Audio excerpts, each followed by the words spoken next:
வணக்கம் friends. PGTRB PG assistant எக்ஸாமினேஷனுக்காண்டி prepare பண்ணிகிட்ருக்கோம். இன்றைக்கி வந்து பார்த்திங்கன்னா அதே ஃபஸ்ட் ஆர்டர் டிஃப்ரென்ஷியல் ஈக்குவேஷன்ஸில் அந்த டிஃப்ரென்ஷியல் ஈக்குவேஷனை எப்படி சால்வ் பண்ணுறது அப்படிங்கிறத பார்க்க போகிறோம். ப்ரீவியஸ் கேஸில் வந்து பார்த்திங்கன்னா வேரியபிள் செப்பரபிள் மெத்தடு, அதுக்கப்புறம் வந்து பார்த்திங்கன்னா u/v அப்படிங்கிற, அதாவது phi of x comma y divide by f of x comma y அப்படிங்கிற ஃபார்மேட்டில் இருந்துச்சு அப்படின்னா அதை எப்படி சால்வ் பண்ணுறது அப்படிங்கிறத ப்ரீவியஸ் வீடியோவில் பார்த்துருந்தோம். இன்றைக்கி வந்து பார்த்திங்கன்னா தேர்டு மெத்தட் வந்து பார்த்திங்கன்னா இந்த மாதிரி, அதோட ஃபார்ம் வந்து பார்த்திங்கன்னா ஃபஸ்ட் ஆர்டர் டிஃப்ரென்ஷியல் ஈக்குவேஷனோட ஃபார்ம் வந்து dy/dx plus py equal to q அப்படின்னு இருந்துச்சு அப்படின்னா அதை எப்படி சால்வ் பண்ணுறது அப்படிங்கிறத பார்க்க போகிறோம். பாருங்கள், ஃபர்ஸ்ட் பாருங்க, இல்லை dy/dx அப்படிங்கிறது நம்ம ஆல்ரெடி இன்டகிரேஷன் அந்த கோஎஃபிஷியன்ட் அப்படிங்கிறது நம்ம பார்த்தோம். நெக்ஸ்ட் வந்து பார்த்தீங்கன்னா இல்லை p அப்படிங்கிறது வந்து பார்த்தீங்கன்னா சம் கான்ஸ்டன்ட் இது வேணா இருக்கலாம், ஒரு ஃபங்க்ஷனாக கூட இருக்கலாம்னு வச்சுக்கோங்களேன். ஃபார் எக்ஸாம்பிளுக்கு வந்து பார்த்தீங்கன்னா 1/x இல்லாட்டி cos x இந்த மாதிரி ஒரு ஃபங்க்ஷன் கூட இருந்துக்கலாம். நெக்ஸ்ட் இல்லை ஒய் அப்படிங்கிற நமக்கு தெரியும், இந்த ஃபங்க்ஷன் அந்த ஒய்யை பொறுத்து நம்ம டிஃப்ரென்ஷியேட் பண்ணுறோம்னு அர்த்தம். நெக்ஸ்ட் இந்த q அப்படிங்கிறது பார்த்தீங்கன்னா அனதர் ஃபங்க்ஷன், அது வந்து பார்த்தீங்கன்னா e/x ஈவன் தோ கான்ஸ்டன்டாக கூட இருக்கலாம், நோ ப்ராப்ளம். அப்போ அந்த ஒரு ஃபங்க்ஷன், அப்போ p அண்ட் q அப்படிங்கிற ரெண்டு ஃபங்க்ஷன் இருக்குது, அதை தான் எடுத்து நம்ம சால்வ் பண்ண போகிறோம். ரைட்டா? அப்போ இந்த ஃபார்மேட் நல்லா பார்த்துக்குங்க. ஃபர்ஸ்ட் ஆர்டர் டிஃபரன்ஷியல் ஈக்குவேஷனில் பாருங்க, இந்த ஆர்டரில் இருக்கும் dy/dx plus py into q அப்படின்னு இருக்கும். இந்த ஒய் நம்ம இந்த இதில் வந்து பார்த்தீங்கன்னா கான்ஸ்டன்ட் இருக்கலாம், ஃபங்க்ஷன் கூட இருக்கலாம், நோ ப்ராப்ளம். இதுவும் ஃபங்க்ஷனாக இருக்கலாம், கான்ஸ்டன்டாக இருக்கலாம். சரி, formula y e power integral p dx is equal to integral q into e power integral p dx into dx plus c அப்படிங்கிறதா ஒரு சிம்பிளான ஃபார்முலா. சரி, ஃபர்ஸ்ட் எடுத்தோன்னா இதில் என்ன கண்டுபிடிக்கும் அப்படின்னா integral p dx கண்டுபிடிக்கணும், next e power integral p dx கண்டுபிடிக்கணும், அதை சப்ஸ்டிட்யூட் பண்ணால் போதுமானது. சரியா? சரி, இதில் ஒரு எக்ஸாம்பிள் பார்க்கலாம். இதில் ஒரு எக்ஸாம்பிள் நான் கொடுத்துருக்கேன், இதை எப்படி சால்வ் பண்ணலாம் அப்படிங்கிற பாருங்க. ஃபர்ஸ்ட் இது ரெண்டையுமே கம்பேர் பண்ணி பாருங்க, ரெண்டுமே சேமா இருக்குதா? சரி, இப்போ பாருங்க, இதுல என்ன, இதுல p அண்ட் q என்ன அப்படிங்கிறத ஃபர்ஸ்ட் நம்ம வந்து கண்டுபிடிச்சு வச்சுக்கணும். சரியா? இப்போ இதுல வந்து பாத்தீங்கன்னா p அப்படிங்கிறது வந்து பாத்தீங்கன்னா இங்கனக்குள்ள p இருக்கணும். அப்ப அங்க p ல வந்து ஒண்ணுமே இல்லை அப்படின்னா என்ன மீனிங், ஒன்னு இருக்குன்னு அர்த்தம். அப்ப இந்த இடத்துல வந்து p = 1ன்னு அர்த்தம். நெக்ஸ்ட் q = என்னது, x ன்னு அர்த்தம். அவ்வளவுதான், சிம்பிளா நம்ம வந்து p அண்ட் q என்ன அப்படிங்கிறத நம்ம கண்டுபிடிச்சோம். நெக்ஸ்ட் என்ன கண்டுபிடிக்கணும், ஃபர்ஸ்ட் எடுத்தோம் இன்டெக்ரல் p dx கண்டுபிடிக்கணும். சரியா? கண்டுபிடிங்க. அப்ப இன்டெக்ரல் p என்ன இருக்குது வந்து 1 இருக்குது, ரைட்டா? dx. அப்ப என்ன ஒரு இன்டெக்ரல் p dx, இந்த 1 dx போட்டு என்ன கிடைக்கும் வந்து x அப்படின்னு கிடைக்கும். சரியா? அப்ப இன்டெக்ரல் p dx நம்ம கண்டுபிடிச்சாச்சு, ரைட்டா? இன்டெக்ரல் p dx நம்ம கண்டுபிடிச்சோம். நெக்ஸ்ட் இதுக்கு என்ன பண்ணணும், e பவர்ல சப்ஸ்டிட்யூட் பண்ணணும். அப்ப e power integral p dx is equal to என்ன கிடைக்கும், e பவர் x அப்படின்னு நம்ம கிடைக்கும். சரியா?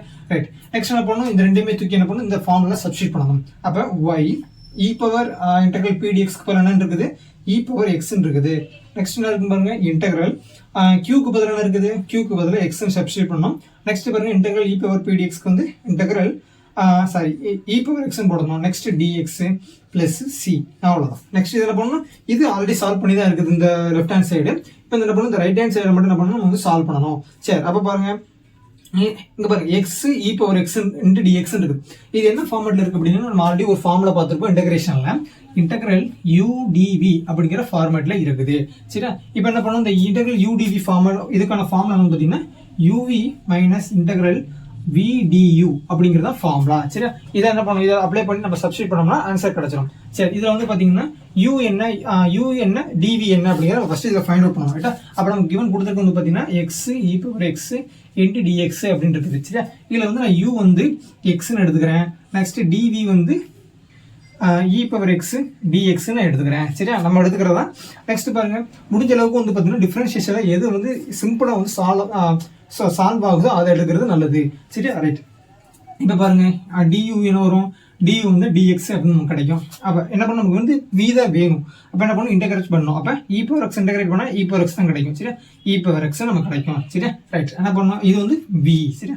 இப்போ என்ன பண்ணணும், இது எல்லாமே தூக்கி இதுல வந்து சப்ஸ்டிட்யூட் பண்ணணும். அப்ப பாருங்க, uv என்ன இருக்குது, இந்த இருக்கு u, இந்த இருக்கு, இந்த இருக்கு v இருக்கு. அப்ப x e power x minus integral v என்ன இருக்குது, v வந்து e பவர் x. அப்ப e பவர் x du என்ன இருக்குது, dx இருக்குது. ரைட்டா? சரி, அவ்வளவுதான். இது நம்ம சால்வ் பண்ணியாச்சு. இது திரும்ப அகைன் சால்வ் பண்ணணும். அப்ப e power x again integration பண்ணா e பவர் x தான் கிடைக்கும். ரைட்டா? அப்ப பாருங்க, x e power x minus e power x, அவ்வளவுதான். இதுல வந்து பிளஸ் சி போட அவசியம் இல்லை, ஏன்னா நம்ம இந்த இதை தான் நம்ம சால்வ் பண்றோம். ஸோ நான் வந்து துண்டை தூக்கி சப்ஸ்டிட்யூட் பண்ணா போதுமானது. அப்ப இதுக்கான விடை வந்து பாத்தீங்கன்னா x e power x minus e power x plus C அப்படின்னு நம்ம கிடைக்கும். சரி, இது ரெண்டுலயுமே பாருங்க e பவர் x காமனா இருக்குதா? அப்ப என்ன பண்ணுங்க, e பவர் x வந்து காமனா வெளியில எடுத்துடலாம். ரைட்டா? அப்ப இந்த பக்கம் பாருங்க எப்படி இருக்கும் பாருங்க, y e power x is equal to e power x x minus 1 plus c அப்படின்னு நமக்கு இருக்குது. சரியா? ரைட், அவ்வளோதான். இதான் வந்து பார்த்தீங்கன்னா ஆன்சர். நெக்ஸ்ட் another ஒரு எக்ஸாம்பிள் பார்க்கலாம். இதை பாருங்க, இதில் வந்து நான் ட்ரிகனாமெட்ரி வச்சு எடுத்துருக்க ஒரு எக்ஸாம்பிள். இப்போ வழக்கம் போடலாம், இந்த மாதிரி dy by dx plus py is equal to q அப்படிங்கிற ஃபார்மேட்டில் தான் இதுவும் இருக்குது. சரி, இப்போ என்ன பண்ணோம், ஃபர்ஸ்ட் ஸ்டெப்பு p என்ன q என்ன அப்படிங்கிறத நம்ம ஃபர்ஸ்ட் ஃபைண்ட் அவுட் பண்ணணும். அப்போ இதில் பாருங்க y மட்டும் தவிர்த்துட்டு 2 tan x, அப்போ p is equal to 2 tan x அப்படிங்கிறது இருக்கு. சரி, நெக்ஸ்ட் q வந்து பார்த்தீங்கன்னா இந்த பக்கம் ஈக்குவேஷனுக்கு அந்த பக்கம். அப்போ என்ன பாருங்க, q வந்து sin x அப்படின்னு இருக்குது நமக்கு. சரி, ரைட். இப்போ என்ன பண்ணணும், டைரக்டா தூக்கி இதை சப்ஸ்டிட் பண்ணணும். ஃபர்ஸ்ட் என்ன கண்டுபிடிக்கணும், இன்டெக்ரல் p dx கண்டுபிடிக்கணும். அப்போ இன்டெக்ரல் p dx வந்து p என்ன இருக்குது, 2 tan integral 2 tan x dx அப்படின்னு இருக்குது.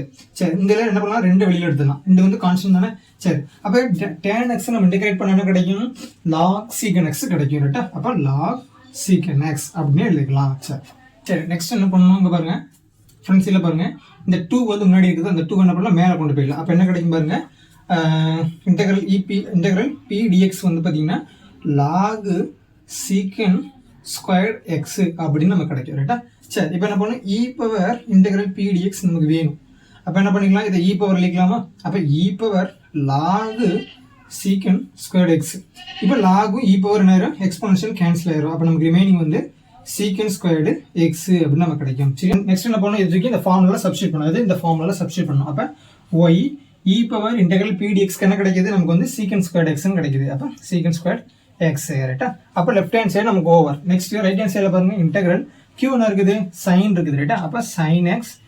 நெக்ஸ்ட் என்ன இருக்குது, இ பவர் இன்டெக்ரல் பிடிஎக்ஸ் இருக்குது, சீக்கன் ஸ்கொயர் எக்ஸ். ரைட்டா? அப்போ சீக்கன் square X. Next dx plus C. சரியா ஃப்ரெண்ட்ஸ், இதை ஏதாவது நம்ம கேன்சல் பண்ண முடியுமா அப்படிங்கிறத நம்ம பாருங்க. சரியா? இப்போ பாருங்களேன், இந்த சீக்கன் நம்ம எப்படி இருக்கலாம் பாருங்க. ஆக்சுவலாக வந்து பார்த்தீங்கன்னா சீக்கன் X is equal to 1 cos x அப்படின்னு நம்ம எழுதிக்கலாம். சரியா?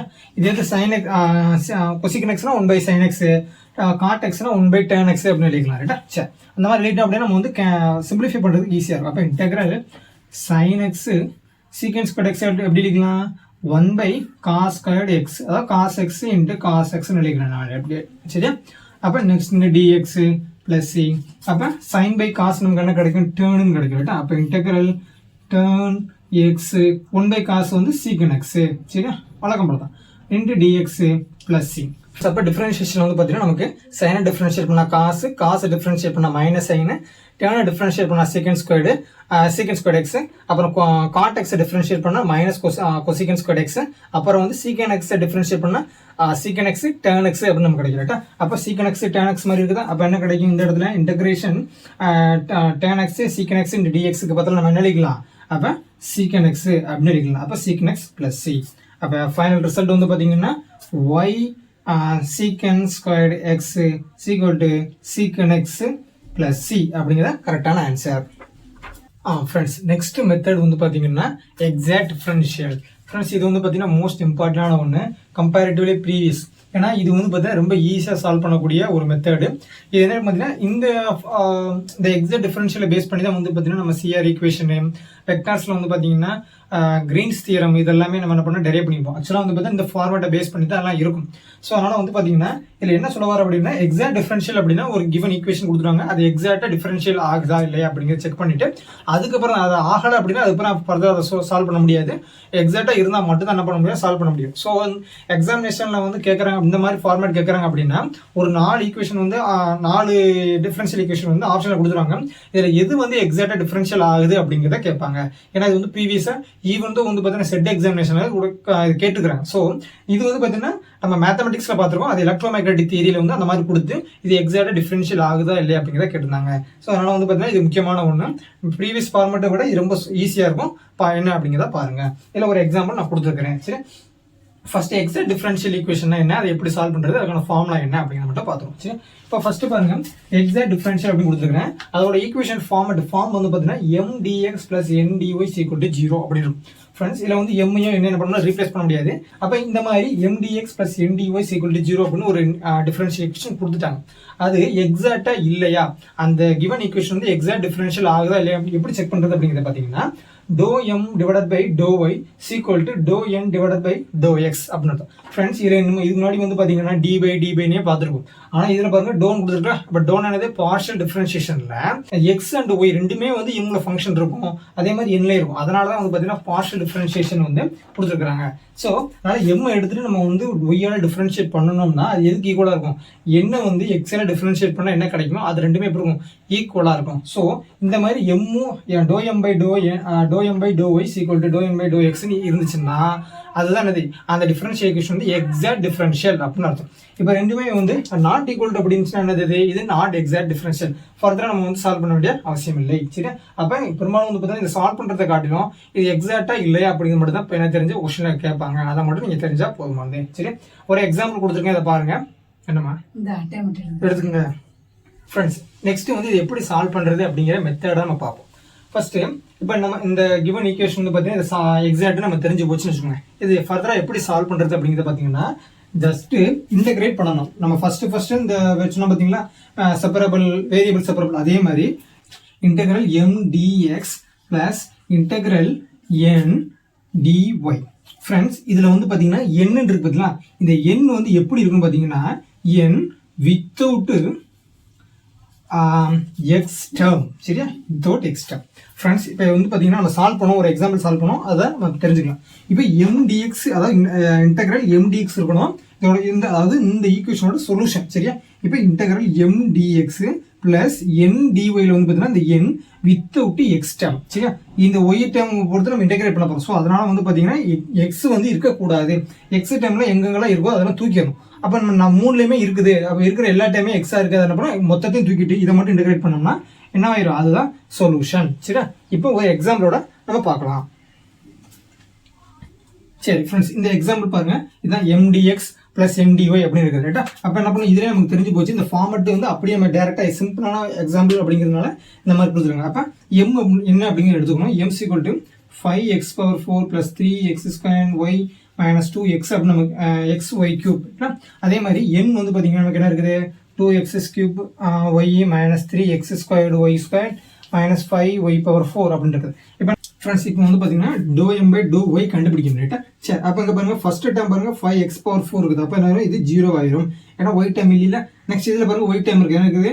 y² இருக்குது. ரைட்டா, அப்போ ரெண்டுங்க ஒன்று மூணாவது மல்டிப்ளை பண்ணால் 6 + 6x² y அப்படின்னு நமக்கு கிடைக்கும். இங்கே பாருங்க -6xy அப்படின்னு நமக்கு கிடைக்கும். சரி, இதே மாதிரி doh N by doh x கண்டுபிடிங்க அப்படின்னு கிடைக்கும். இது ஒய் தானே, அப்போ நமக்கு வந்து எக்ஸை பொறுத்த டிஃப்ரென்ஷியேட் பண்ணணும். அப்போ இந்த மூணு மல்டிப்ளை பண்ணால் 6x² y மைனஸ் இதுலேயும் வந்து பார்த்தீங்கன்னா 6xy². ரைட்டா, கிடைக்குதா? இந்த பாருங்க. அப்போ சாரி, இது வந்து எக்ஸை பொறுத்தனா அப்போ 6x ரைட் தான். ரைட்டா, அப்போ y² ரைட்டா. அப்போ ரெண்டுமே என்னது? ஈக்குவலாக இருக்குதா? சரி, அப்போ doh M by to y equal to to N by doh x வந்து ஈக்குவலாக இருக்குது. ஸோ அதனால் வந்து பார்த்தீங்கன்னா இந்த கிவன் ஈக்குவேஷன் வந்து எக்ஸாக்ட் டிஃபரன்ஷியல். அப்போ என்ன பண்ணால் நெக்ஸ்ட் வந்து இதை ஃபர்தராக சால்வ் பண்ண முடியும். சரி, அப்போ அந்த கிவன் ஈக்குவேஷன் எக்ஸாக்ட் டிஃபரன்ஷியல் அப்படிங்கிறத நம்ம இது வரைக்கும் தான் பெரும்பாலும் கொஸ்டின் நான் எதிர்பார்க்கிறேன். சரி, எக்ஸாக்டா இல்லையா அப்படின்னு செக் பண்ணாலே போதுமானதான். நெக்ஸ்ட் வந்து பார்த்தீங்கன்னா இந்த சால்வ் பண்ணணும் அப்படிங்கிற மாதிரி இருந்துச்சு அப்படின்னா என்ன பண்ணணும்? இந்த இடத்துல இதுதான் ஃபார்முலா. அப்போ இன்டெக்ரல் எம் இருக்குதா? எம் இருக்குது, தூக்கி சப்ஸ்டிட் பண்ணுங்க. அப்போ என்ன எம் என்ன இருக்குது? 5x⁴ + 3x² y - 2xy³ ரைட்டா. சரி, என்ன பண்ணணும்? இந்த ஒரு இன்டெகிரேஷன் கான்ஸ்டன்ட் வந்து dx இருக்குது. நெக்ஸ்ட் இருக்குது பிளஸ் இன்டெக்ரல் என்ன எழுதணும்? என்ன எழுதணும்? Without X term. அப்போ இங்கேயும் எக்ஸ் டேர்ம் இருக்குது, இங்கேயும் எக்ஸ் டேர்ம் இருக்குது, இங்கே மட்டும் இல்லை. அப்போ என்ன பண்ணிக்கலாம்? -5y⁴ dy = 0. சரியா, இப்போ நம்ம இன்டெகிரேட் பண்ணணும். அப்போ பாருங்க இங்கே வந்து எக்ஸ் தான் இருக்கு. அப்போ 5x⁵/5 அப்படின்னு நம்ம கிடைக்கும். நெக்ஸ்ட் பாருங்க இது வந்து எக்ஸை போடுறது. அப்போ 3x³ / 3 × y மைனஸ் இங்கே எக்ஸ் தானே. அப்போ 2x² / 2 y³ பிளஸ் நெக்ஸ்ட் பாருங்க இங்கே இருக்குது மைனஸ் இருக்குது. அப்புறம் மைனஸ் சைன் போட்டுக்கோமா. -5y⁴ plus equal to 0 plus C போடணும் போட்டுக்கலாம். சரி, பிளஸ் சி. சரி, நெக்ஸ்ட் பாருங்க ரெண்டுமே கேன்சல் பண்ணலாமா? 5 5 3 3 2 2 5 5 ரைட்டா. அப்போ என்ன கிடைக்கும்? ரிமைனிங் வந்து x⁴ plus x³ y minus x² y³ minus y⁴ plus c equal to 0 அப்போ நம்ம கிடைக்கும். சரி, ஸோ இதான் வந்து பார்த்தீங்கன்னா ஆன்சர். அப்போ x⁴ x³ y minus x² y⁴ minus y power 5 equal to 0. அதாவது இந்த சி நம்ம இங்கிட்டு கொண்டு வந்தாலும் ஓகே தான். அப்போ இங்கே ஜீரோ அடிக்கலாமே, நோ ப்ராப்ளம். புக்கில் வந்து இப்படி தான் இருக்குது. ஸோ நான் வந்து சி. அப்போ இதான் வந்து பார்த்தீங்கன்னா எக்ஸாக்ட் இந்த கிவன் டிஃபரன்ஷியல் ஈக்குவேஷனோட சொல்யூஷன். ஃப்ரெண்ட்ஸ் இது வந்து பார்த்தீங்கன்னா எக்ஸாக்டாக இருந்துச்சு அப்படின்னா ஃபர்தராக சால்வ் பண்ணணும் கேட்டுனா மட்டும் சால்வ் பண்ணுங்க. அதர்வைஸ் நமக்கு வந்து பார்த்தீங்கன்னா இதுதான் பெரும்பாலும் இது இந்த கிவன் ஈக்குவேஷன் கொடுத்து இது எக்ஸாக்ட் டிஃபரன்ஷியலாக இல்லையா அப்படின்னு மட்டும் செக் பண்ணது கேட்பாங்க. எனக்கு தெரிஞ்சு இதுதான் கொஸ்டின் கேட்பாங்கன்னு நான் நினைக்கிறேன். ஸோ அதனால இதுவே போதும் தான். ஃப்ரெண்ட்ஸ் இதோட வந்து பார்த்தீங்கன்னா ஃபர்ஸ்ட் ஆர்டர் டிஃபரன்ஷியல் ஈக்குவேஷன்ஸ் வந்து முடிஞ்சிச்சு. நெக்ஸ்ட் கிளாஸில் வந்து செகண்ட் ஆர்டர் டிஃபரன்ஷியல் ஈக்குவேஷன் போகலாம்.